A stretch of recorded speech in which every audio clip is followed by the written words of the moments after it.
मैं समर सिंह भोजपुरी गायक आप सभी दोस्तों, साथियों, मित्रों, मेरे बड़े बुजुर्ग सभी लोगों को हैप्पी न्यू ईयर की ढेर सारी शुभकामनाएं और बधाइयां देता हूं। और लेके आया हूं एक न्यू सॉन्ग आप लोगों के लिए जो कि आपको बेहद पसंद आएगा। आज की रात में विस्की बियर मना लो रे भाई, आज की रात में विस्की बियर मना लो रे भाई, डीजे बजा के हैप्पी न्यू ईयर मना लो रे भाई, डीजे बजा के थोड़ा कमर हिला लो रे भाई, आज की रात में विस्की बियर मना लो रे भाई, डीजे बजा के थोड़ा कमर हिला लो रे भाई, डीजे बजा के हैप्पी न्यू ईयर मना लो रे भाई।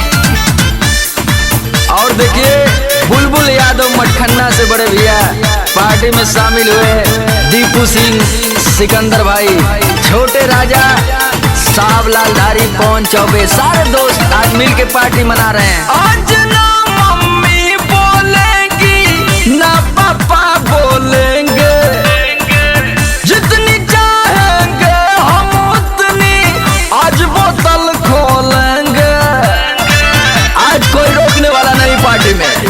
आंटी कुछ ना बोलेगी ना पुलिस आएगी, सारी रात जागे जागे कट जाएगी,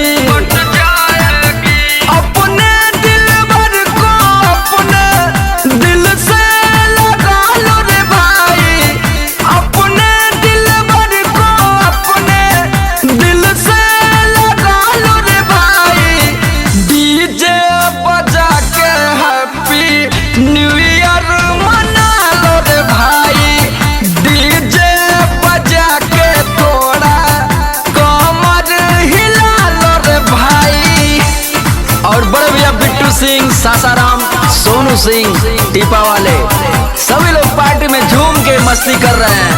शुभम डीजे, प्रदुम सिंह, अरुण भाई, बबलू भैया, सब लोग।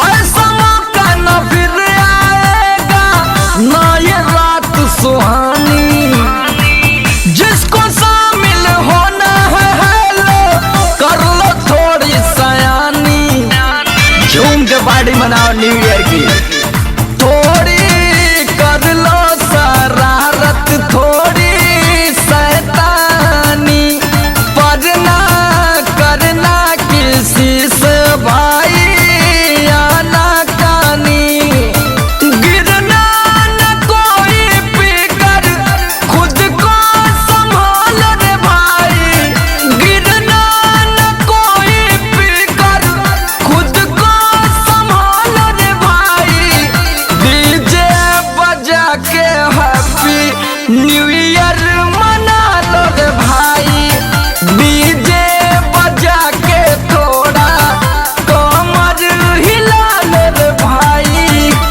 और देखिए अंशु डीजे, डीजे विवेक राज, आयुष राज सिंह, भोला भाई, विनोद साउंड, मऊ रवि भाई, Santosh rock DJ, DJ Aditya, Amit Deoria, शादीशुदा है आशीष भैया इनको कम ही पिलाना, सोनू अरविंद, निषाद, सूरज का कोई नहीं है ठिकाना। अरे भाई थोड़ा दीपू देहाती को भी एक पैक दो। पार्टी चलेगी आज भाई पूरी पूरी रात, कोई घर ना जाएगा, सुन लो सब मेरी बात, समर सिंह भोजपुरिया का गाना बजा लो रे भाई, समर सिंह भोजपुरिया का गाना बजा लो रे भाई।